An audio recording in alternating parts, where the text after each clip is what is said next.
बिस्मिल्लाहिर्रहमानिर्रहीम। अस्सलाम वालेकुम। ये आपका अपना डिजिटल प्लेटफॉर्म है। मैं तारिक मतीन हूँ। वल्लाहु खैरुल माकिरीन। अल्लाह सबसे बेहतर तदबीर फरमाने वाला है, वही बचाएगा मेरे देश को बलाओं से, जो बारिश में शजर से घोंसला गिरने नहीं देता, क्योंकि उसकी तदबीर तमाम तदाबीर की इमाम है। बहुत अहम मामला है। सीनियर सहाफ़ी इस्लामाबाद में फ़खर रहमान साहब, शहीद सहाफ़ी अरशद शरीफ साहब के करीबी दोस्त, उन्हें गिरफ्तार कर लिया गया है। NCCIA national cyber crime investigation agency, उसने उन्हें घर से गिरफ्तार किया है। इस्लामाबाद से पता चल रहा है। उनके फैमिली ज़रा ये बता रहे हैं कि उनको एक नामालूम शिकायत, यानी ये NCCIA में शिकायत जो होती हैं, इनमें अक्सर इनके अहलकार जो होते हैं वो कंप्लेनेंट होते हैं, या कई बार कंप्लेनेंट सामने नहीं आता, तो उनको एक नामालूम शिकायत पर गिरफ्तार किया गया है। और फ़खरुर रहमान साहब को खुद शिकायत के बारे में कोई इत्तला भी नहीं दी गई। ये एक तकाजा है इस सिलसिले में, लेकिन पूरा नहीं हुआ। फ़खरुर रहमान साहब को कुछ अर्सा पहले एक ऐसे दिन नोटिस मिला था, ये उनके फैमिली सोर्सेज बता रहे हैं, जिस तारीख में उनको NCCIA तलब किया गया था। यानी आपको अगर कल NCCIA जाना है तो उसी दिन आपको नोटिस मिले, तो आप फिर अगर ना जाएं तो उनके पास एक पूरा का पूरा मौका मौजूद है कि आप नहीं आए, इसलिए अब आपके खिलाफ जो कार्रवाई हो रही है वो कार्रवाई दुरुस्त है। ये इस नोटिस में किसी भी किस्म की मालूमात नहीं दी गई थी, और NCCIA वाले जो है वो आए और उनको घर से गिरफ्तार करके ले गए। इस्लामाबाद में सहाफ़ी सरापा एहतजाज हैं हुकूमत से, human rights commission of Pakistan से, मिनिस्ट्री ऑफ इंफॉर्मेशन से। ये मुतालबा किया जा रहा है कि ये सिलसिला बंद किया जाए, लेकिन हमारे यहाँ सहाफ़ियों के साथ ये होता है। फ़खरुर रहमान साहब सीनियर सहाफ़ी हैं। जब मुस्लिम लीग नून ने सुप्रीम कोर्ट ऑफ पाकिस्तान पे हमला किया था, मियाँ नवाज शरीफ साहब बनफ़्से नफीस उस हमले की क़यादत कर रहे थे, तो तब सुप्रीम कोर्ट ऑफ पाकिस्तान में फ़खरुर रहमान साहब मौजूद थे और वहाँ से रिपोर्टिंग कर रहे थे और बावाज़े बुलंद बता रहे थे कि इन लोगों ने, मुस्लिम लीग नून ने सुप्रीम कोर्ट ऑफ पाकिस्तान पे हमला कर दिया है। दबंग सहाफ़ी हैं, अपना तज्जिया, अपनी बात वो खुल कर रखते हैं। बताया जा रहा है कि उनकी पोस्ट वगैरह में कुछ इश्यूज हैं, उनकी बुनियाद पर उन्हें हिरासत में लिया गया है। लेकिन वो पोस्ट क्या हैं, वो इश्यूज क्या हैं, ये भी अभी हमें मालूम नहीं है। तो हमारे यहाँ ऐसी गिरफ्तारियां होती हैं। आपको याद है फरहान मलिक साहब, जिनके लिए हमने मुजाहिरा भी किया, हम उनके लिए अदालत भी गए, उनके साथ मौजूद रहे। और फरहान मलिक साहब जो हैं रफ्तार वाले, वो हैरान थे कि उन्हें बुलाया गया, बुलाकर बिठा लिया गया और उसके बाद हिरासत में ले लिया गया वहीं पर। फिर उसके बाद उनको अदालत पेश करते हुए भी हमने ऐसे कारनामे देखे कि फरहान मलिक साहब को अदालत ला रहे हैं, नहीं ला रहे, ला रहे हैं, नहीं ला रहे, और वो बिल्कुल आखिरी लम्हे पे अदालत लाएंगे, फौरी रिमांड लेकर चले जाएंगे। और जब अदालत ने कह दिया कि ठीक है अब इनको जुडिशल करते हैं, तो जुडिशल करने का मतलब ये था कि उनको ले जाया जाता सेंट्रल जेल कराची, लेकिन उनको वहां के बजाय ले जाया गया फिर अपने मरकज, उन पर एक पर्चा और दे दिया गया। और वो शख्स जो उनके साथ मौजूद था, जो किसी और सिलसिले में गिरफ्तार था, उस शख्स ने ये कहा है, ये उनके खिलाफ नए पर्चे में लिखा गया कि उस शख्स ने ये कहा है कि मैं एक कॉल सेंटर में काम करता हूं, कॉल सेंटर का मालिक ये है। फिर बाद में वो शख्स खुद कहने लगा मैंने ये कब कहा है। तो ये हुआ था। इसी तरह से आपको सोहराब बरकत का केस मालूम है, जिस तरह से एक के बाद एक उन पर पर्चे होते रहे और सोहराब बरकत ने सेंचुरी मुकम्मल कर ली थी हिरासत के दिनों की। तो अब फ़खर रहमान साहब जो हैं वो धर लिए गए हैं। क्यों, अभी हमें नहीं मालूम, क्योंकि उनकी किन पोस्ट से, किन वर्ड्स से प्रॉब्लम है, ये भी हमें अभी मालूम नहीं है। आज बहुत दिलचस्प खबर हमारे सामने आई। डॉक्टर फरहान विर्क हैं। फरहान विर्क साहब पहले पाकिस्तान तहरीक इंसाफ के बड़े पक्के वाले कीबोर्ड वॉरियर थे। बल्कि अगर उनके कीबोर्ड वॉरियर में अगर किसी को आपको कमांडो का खिताब देना था, तो उस वक्त आप फरहान विर्क साहब को दे सकते थे। फरहान विर्क साहब एक नौजवान बड़े एनर्जेटिक डॉक्टर, फिर वो पाकिस्तान तहरीक इंसाफ से चुप खामोशी के साथ नाराज हुए। उसके बाद फिर वो हमें जहांगीर खान तरीन साहब के साथ, इस हुकूमत के साथ और NTPTI कैंप में नजर आए। और फिर तो उन्होंने उसके बाद पाकिस्तान तहरीक इंसाफ के लत्ते लेना शुरू कर दिए कि मैं इनसाइडर भी बहुत जानता हूं। तो फरहान विर्क साहब ने एक पोस्ट किया आज, और उस पोस्ट में उन्होंने कहा जुमे का दिन कौमे यूथ के लिए अच्छा नहीं रहा। और उन्होंने एक तस्वीर भी लगाई कि एक शख्स जो होता है ना, अब वो पता नहीं ढोल होता है, ड्रम होता है, कॉन्गो होता है, क्या होता है। एक नौजवान जो है वो लेकर खड़ा हुआ है, वीडियो है, और जनरल बाजवा जो है वो उससे बात कर रहे हैं। जनरल बाजवा ने एक मरून और ब्राउन कलर का सा कोट पहना हुआ है, और उस कोट के नीचे जनरल बाजवा ने एक मोटा सा स्वेटर भी पहना हुआ है। तो वो ये कहते हैं कि जनरल बाजवा की एक शादी में जाने की वीडियो सामने आ गई। यूथी भाइयों ने, यूट्यूबर्स बता रहे थे कि उनको ब्रेन हैमरेज हो गया, कोमा में चले गए, हालत खराब हो गई, और न जाने क्या क्या जाली कहानियां सुनाई गईं, और कौमे यूथ को उल्लू बनाया गया।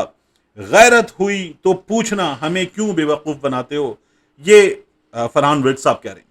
बात यह कि जनरल कमर जावेद बाजवा साहब से मिलने इस मुल्क की अहम तरीन शख्सियात भी गई हैं। तो जनरल कमर जावेद बाजवा साहब गिरे, चोट आई, और हकीकत है कि चोट आई। जनरल कमर जावेद बाजवा को जिस शादी में शरीक दिखाया जा रहा है, उसकी अगर आप तस्वीर देखें तो आपको अंदाजा हो कि जनरल कमर जावेद बाजवा साहब जो हैं वो इस शदीद गर्मी में ये मोटा सा कोट और उसके नीचे एक बहुत मोटा सा हाई नेक स्वेटर वो पहने हुए हैं। ये कोई पुरानी वीडियो है जो लगा दी है डॉक्टर साहब ने।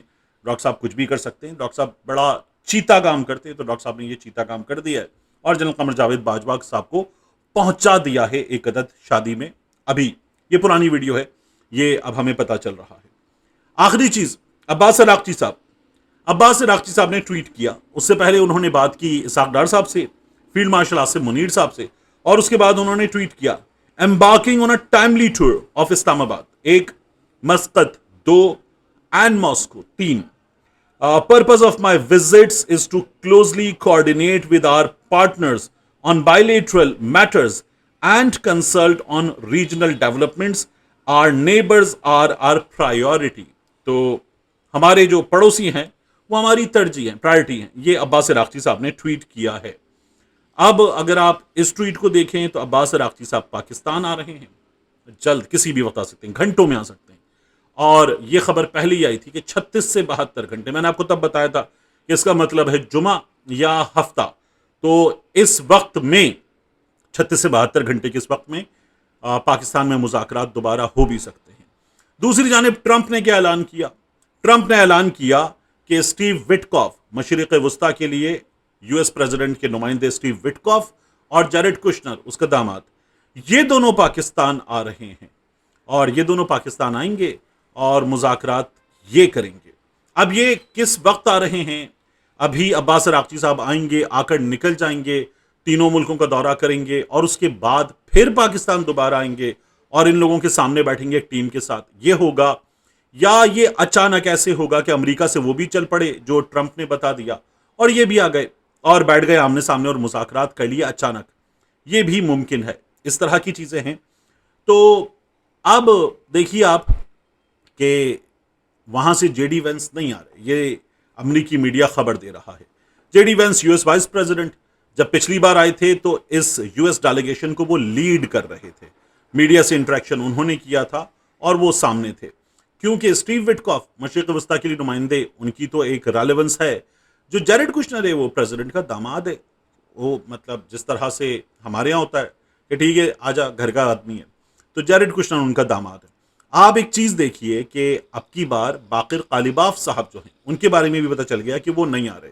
तो अमेरिकी मीडिया कह रहा है कि हम इन डेलीगेशंस में, इन मुज़ाकरात में, इन टॉक्स में ये देख रहे थे कि बाकिर कालिबाफ ईरानियन डेलीगेशन के हेड, तो फिर हमारे हेड जेडी वेंस। अगर ईरान ने थोड़ा सा कम कर दिया है अपने डेलीगेशन को, तो हमने भी अपने डेलीगेशन को कम कर दिया है। जेडी वेंस नहीं आ रहे, बराबरी की सतह पर बात होगी। तो अमेरिका ने थोड़ा सा अपनी तरफ के डेलीगेशन को भी बराबर किया, शायद हम पल्ला किया ये कहना चाहिए। तो बाकिर कालिबाफ साहब अभी नहीं आ रहे, जेडी वेंस भी नहीं आ रहे। ये अभी तक की खबरें, लेकिन ये कब होगा? ये अगले 24 घंटों में हो जाएगा या ये आने वाले हफ्ते में हो जाएगा? क्योंकि पिछली बार अमरीकी तैयार थे, किसी भी वक्त निकल सकते हैं, गो अहेड मिल जाए, ग्रीन सिग्नल मिल जाए कि ईरानी आ रहे हैं, तो अमरीकी पूरी तरह तैयार थे। ईरान ने आने से मना कर दिया था। और वो जो वीडियो वायरल थी कि ट्रंप बैठा हुआ है और ट्रंप बैठा हुआ देख रहा है कि ईरानी कब आ रहे। अब ईरानियों ने एक पाकिस्तान की एफर्ट की बात कहा जा रहा है कि हामी भर दी है और अब्बास अराक्ची साहब आ रहे हैं तो बात हो सकती है। यहां तक मामला है। इनके साथ साथ सहाफ़ी भी आएंगे। अब की बार कहा जा रहा है कि ज्यादा बड़ी तादाद में सहाफ़ी आएंगे और उन सहाफ़ियों को हुकूमत पाकिस्तान मेहमान नवाजी के साथ पाकिस्तान में वेलकम करेगी। एक सवाल हो रहा है और बड़ा रेलेवेंट सवाल है, बड़ा जायज सवाल है। ये जो दुनिया भर के सहाफ़ी पाकिस्तान आ रहे हैं इन मुज़ाकरात को कवर करने के लिए, ये जब भी होते हैं तो हम बाहें फैलाकर उन सहाफ़ियों को कहेंगे वेलकम। हम उन सहाफ़ियों के लिए अपना कन्वेंशन सेंटर सजाएंगे, उनको हम हाई स्पीड इंटरनेट देंगे, उनको हम बेहतरीन सहूलतें देंगे, उनके लिए खाने पीने का बंदोबस्त करेंगे, भरपूर उनकी हम मेहमान नवाजी करेंगे। हम अपने सहाफ़ियों को कब ये तहफ़्फ़ुज़ वाला एहसास और ये इज़्ज़त अफ़ज़ाई उनकी करेंगे? ये सवाल हो रहा है कि फ़खर रहमान साहब के साथ क्या किया है और ये जो मेहमान आ रहे हैं इनके साथ क्या किया है। फिर कुछ लोग कहते हैं नहीं, मेहमान तो टॉक्स कवर करने आ रहे हैं, पाकिस्तानी जो सहाफ़ी हैं ये हुकूमत के खिलाफ, इस्टेब्लिशमेंट के खिलाफ बात करते हैं, इसलिए ये हो रहा है। आप देखिए कि पाकिस्तान में होटल में खड़े होकर निक रॉबर्टसन ने जो रिपोर्ट की, वो कहा कि पाकिस्तान मुज़ाकरात करवा रहा है, दुनिया को लाइट दिखा रहा है, और खुद इस्लामाबाद में इस वक्त अंधेरा है, लोड शेडिंग दिखा रहा था। वो खड़ा होकर बता रहा था कि इनकी रिजीम जो है वो इस वक्त तवानाई के रिसोर्सेज से जरा महरूम है, तो पाकिस्तान में इस्लामाबाद में लोड शेडिंग हो रही है। और ये कई सहाफ़ियों ने, कई गोरे सहाफ़ियों ने किया और उन्होंने पाकिस्तान को कुछ जगहों पर जहां उनको लगता था तनकीद कर सकते हैं, वहां तनकीद की, तारीफ ज्यादा हुई लेकिन तनकीद की। हमारे यहां जो सहाफ़ी सवाल कर रहे हैं वो ये सवाल भी अब कर रहे हैं कि क्या सवाल करना इतनी बड़ी मुसीबत है कि वो ऐसे घर से उठा लिए जाएं कि उन्हें यह भी ना पता हो कि उनकी किस पोस्ट पर, किन लफ्जों पर, किसको किस जगह उन्होंने ऐसा निशाना बनाया है कि उन्हें गिरफ्तारी देखना पड़ी है। मिलते हैं इंशाल्लाह आपसे अगली वीडियो।